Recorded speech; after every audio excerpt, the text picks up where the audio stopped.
பொறியியல் படிக்க ஆசையா? படிப்புகள் பலவிதம், ஒவ்வொன்றும் ஒரு விதம். படிப்புகள் பலவிதம், ஒவ்வொன்றும் ஒரு விதம். இதைப் பற்றி நாம் ஆராய்வோம்.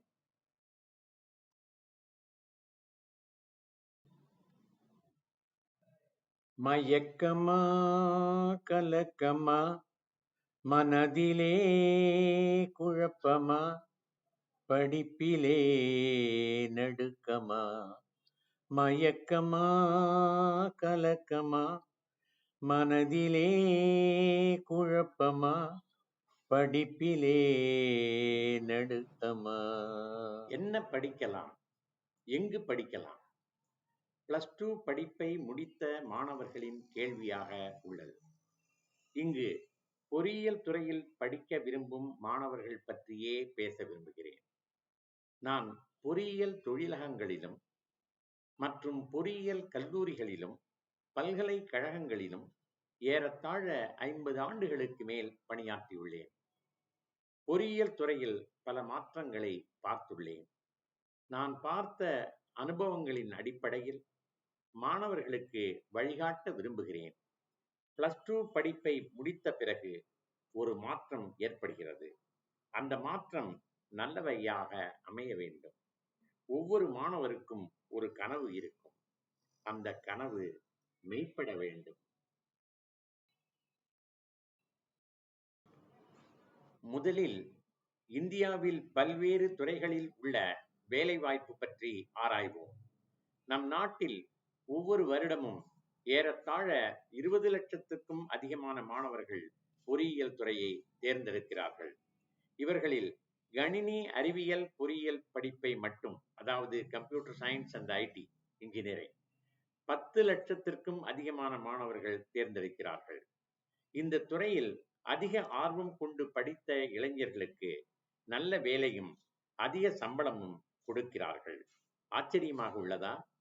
சில சிஎஸ்சி கிராஜுவேட் வருடத்திற்கு 1.5 கோடி ரூபாய் சம்பளமாக பெறுகிறார்கள்.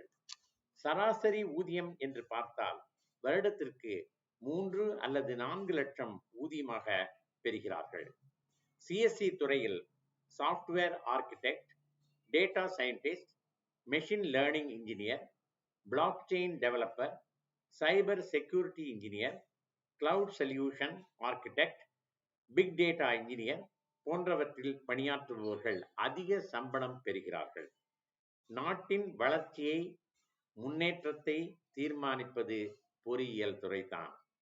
இன்னும் 3 ஆண்டுகளில் செயற்கை நுண்ணறிவு, அதாவது ஆர்டிபிஷியல் இன்டெலிஜென்ஸ் மற்றும் நவீன தொழில்நுட்பங்களில் மேம்பட்ட திறன் கொண்ட 10 லட்சத்திற்கும் அதிகமான பொறியாளர்கள் தேவைப்படுகிறார்கள் என்று நாஸ்காம் கணித்துள்ளது.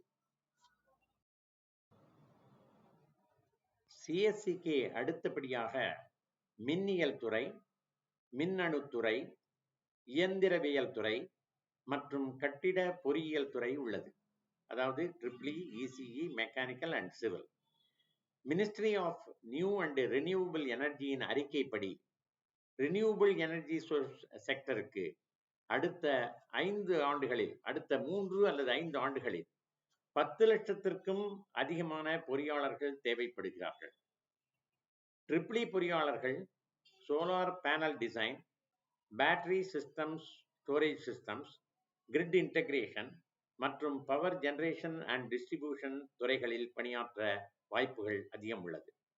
ECE பொறியாளர்கள் smart grid technology, communication systems for renewable energy, IoT applications in energy management முதலியவற்றில் பணியாற்றலாம்.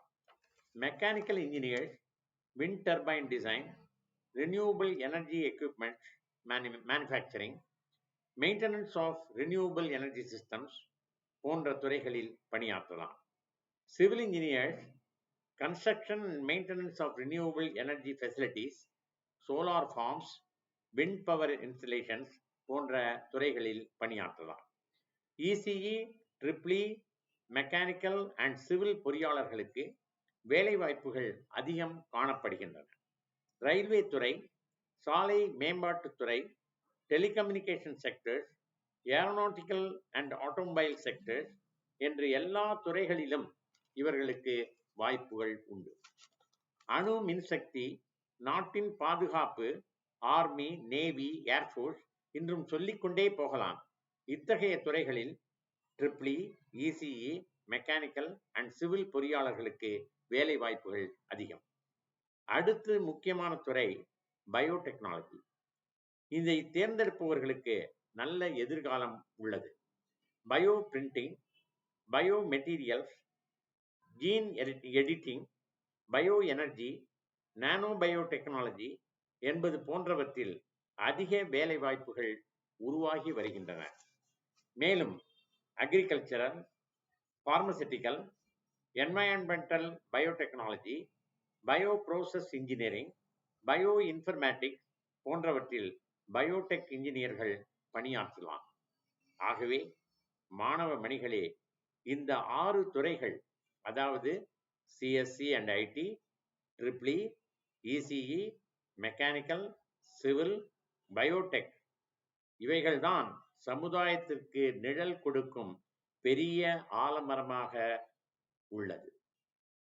ஏரோநாட்டிக்ஸ், ஆட்டோமொபைல்ஸ், மெக்கட்ரானிக்ஸ், இன்னும் பல்வேறு துறைகள், சிறு சிறு துறைகள் இந்த ஆலமரத்தின் விழுதுகள் ஆகும்.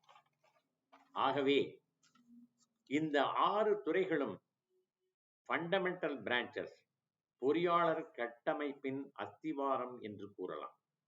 இப்பொழுது நீங்கள் சிந்தனை செய்யலாம், ஆலமரமா அல்லது விழுதுகளா என்று. உங்கள் ஆர்வம் எந்த துறையின் மேல் உள்ளது என்பதை நீங்கள் சுய பரிசோதனை செய்து கொள்ளுங்கள். உங்கள் ஆர்வம் அதிகமான உள்ள துறையை தேர்ந்தெடுங்கள்.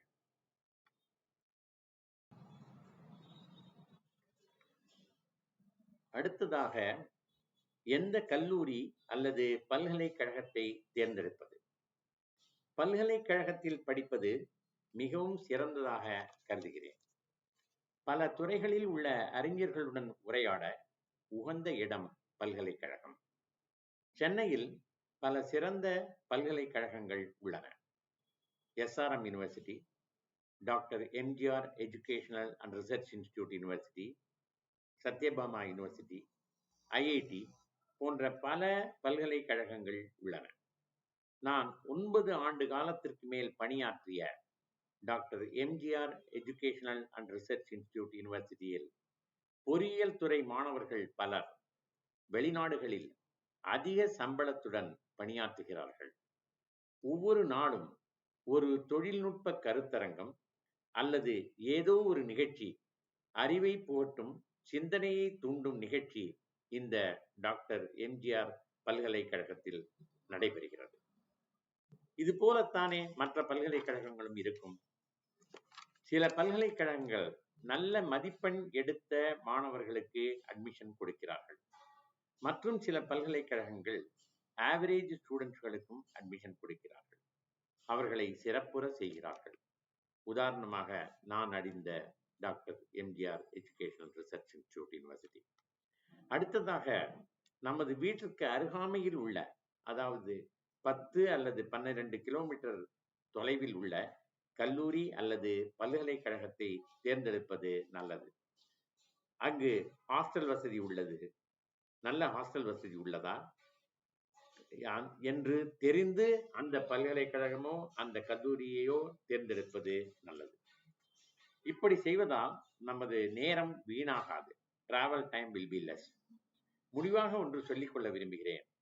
எல்லோரும் நல்லவர்களாகத்தான் இந்த மண்ணில் பிறக்கிறார்கள். அவர்கள் நல்லவர்களாகவும் நல்ல செயல்திறன் மிக்கவர்களாகவும் ஆவது அவர்கள் கையில்தான் உள்ளது. ஆர்வம் உள்ள துறையில் படியுங்கள். நல்ல பல்கலைக்கழகம் அல்லது கல்லூரியை தேர்ந்தெடுங்கள். வெற்றி உங்கள் கையில்தான். வெற்றி பெற வாழ்த்துக்கள். கடைசியாக ஒன்றை மட்டும் கூறுகிறேன். உன்னால் முடியும் தம்பி, உனக்குள் இருக்கும் உன்னை நம்பி என்று உங்களிடம் அறிவுரை கூறி முடித்துக் கொள்கிறேன்.